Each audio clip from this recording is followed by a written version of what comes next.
She wanna rub on my body, but she know that I got a bitch. She don't really care, she fucking for fun. She told me that she want a kid. I told her bitch no, I just wanna fuck. Then I'm leaving, can't stay.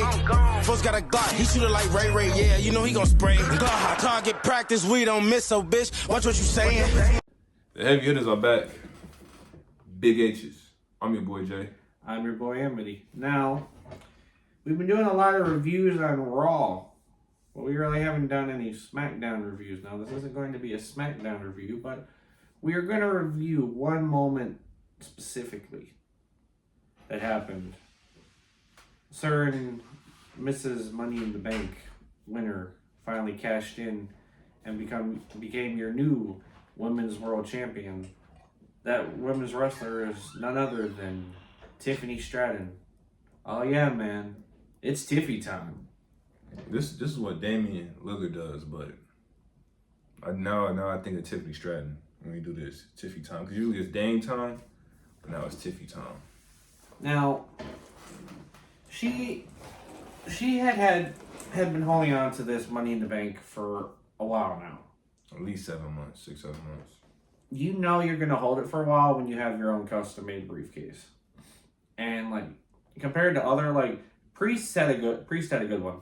But for you literally to be able to turn it into a whole purse, like that's just another level of creativity. Now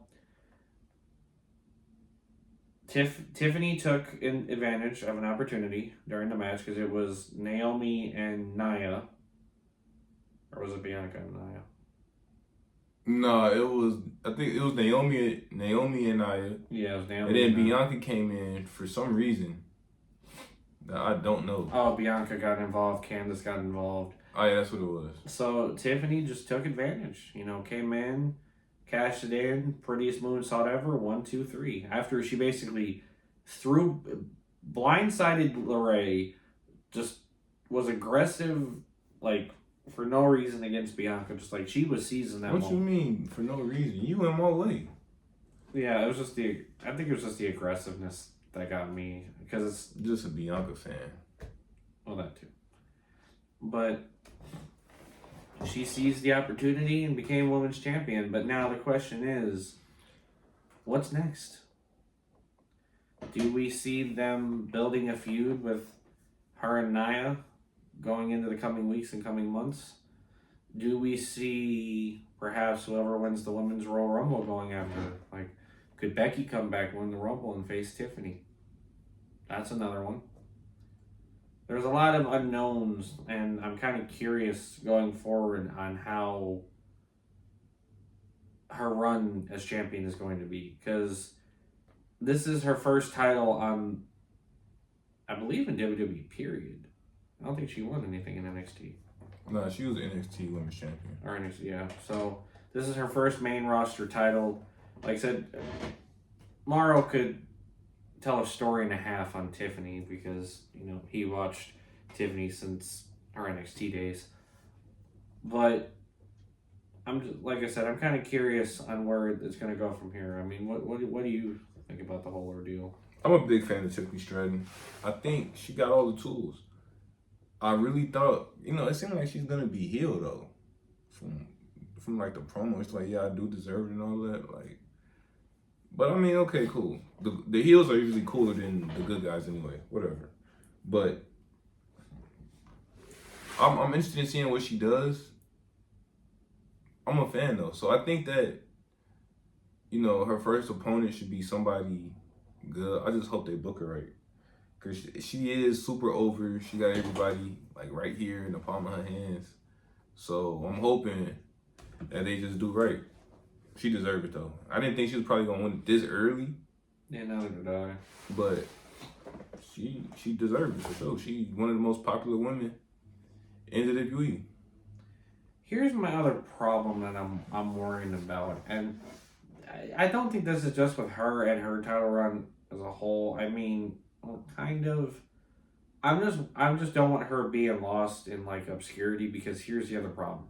You now have Chelsea Green with the women's United States title, and she's getting, in my opinion, over pretty well. I mean, she was already getting over before she was a champion. Mm-hmm. Now you're going to go into the fact of you have literally, as of this recording, again, this is Sunday, so this match hasn't happened yet, but you have Dakota Kai and Lyra Valkyrie fighting for the women's IC title. Once one of them win it, what's going on with that? And I'm worried that because of it, it might get lost. She might get lost in the obscurity of everything else, because now this gives more titles to a women's roster that's kind of already like primarily, like when you look at the rosters, you see like, okay, these are your women's tag team like wrestlers. You would here are your singles wrestlers. Here's ones that are already involved in stories. Like, it's kind of hard.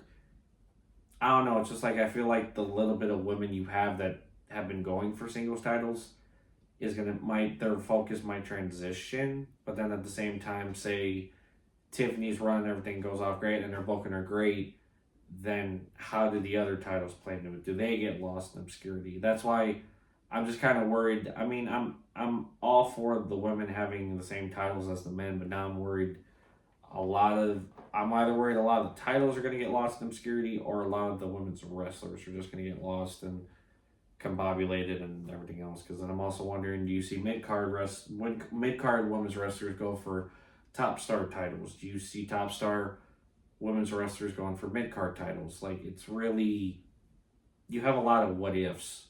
And that's what I'm really concerned about. I think they might be getting title overload right now.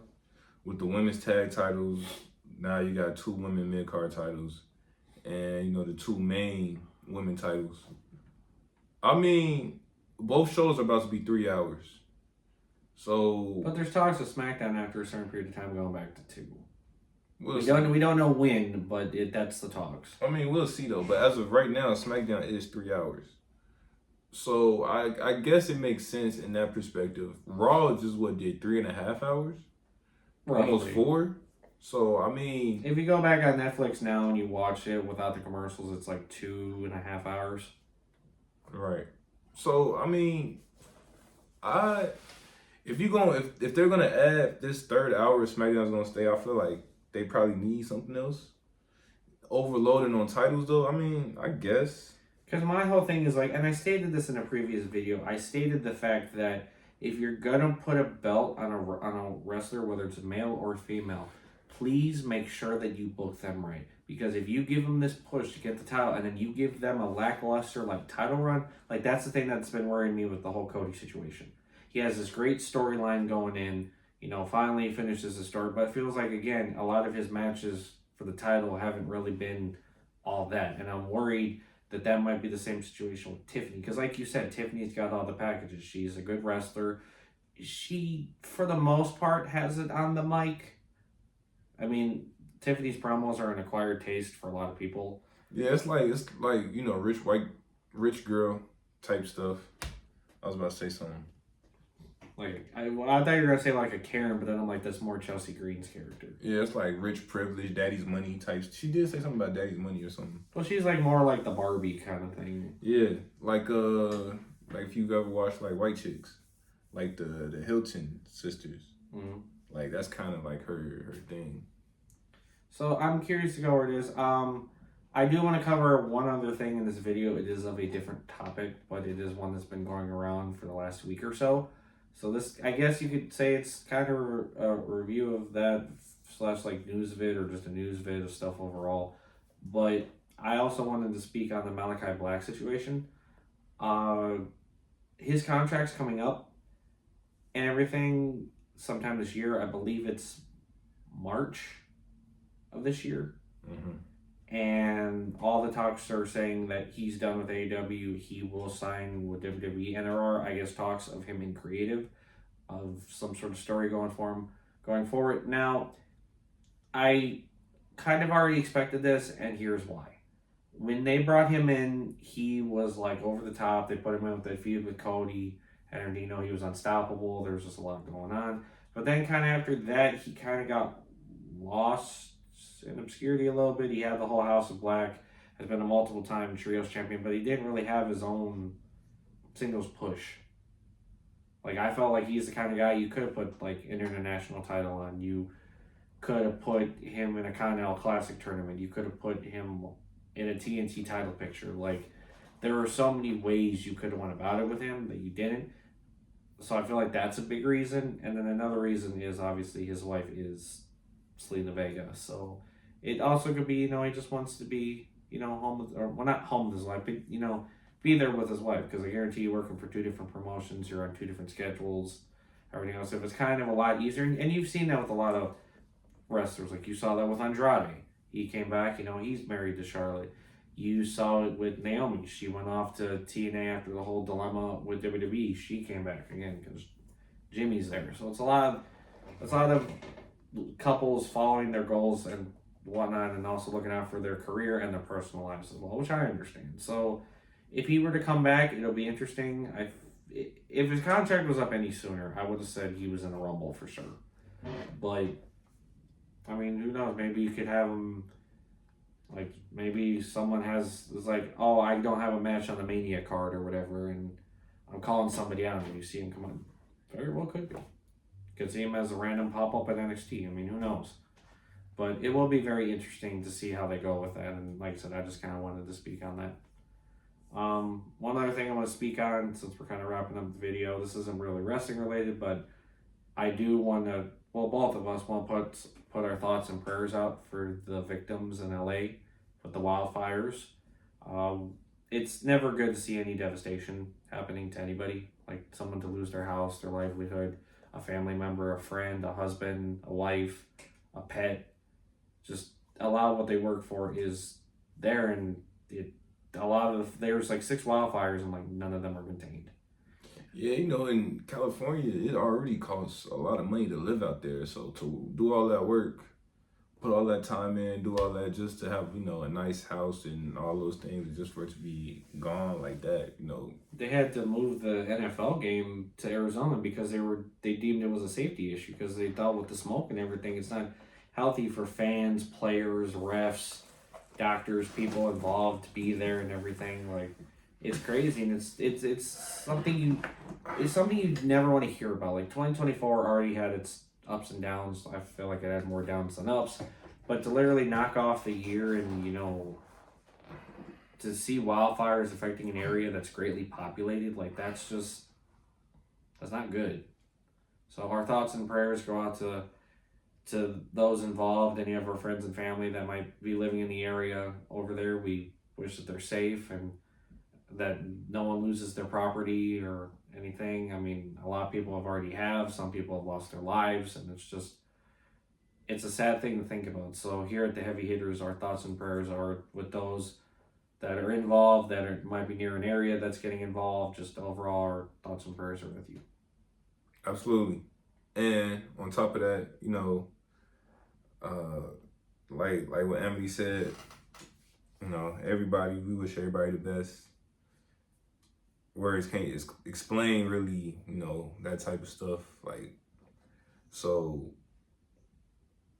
again, prayers, you know, we just wish everybody, you know, the best out there in California. But to not totally also end the video on a sad note, I also want to acknowledge this as well. Like I said, as you have already heard from us, our videos are basically kind of pre-taped for the week. So the next time you guys see me, I will be 25. Right. My birthday is this Thursday, the 16th. Obviously, I don't know when this video comes out. It might come out after the 16th. It might come out before the 16th. Who knows? But if it comes out before or after, if you want to put happy birthday Amity in the comments, I'd greatly appreciate that. I'm up to 25.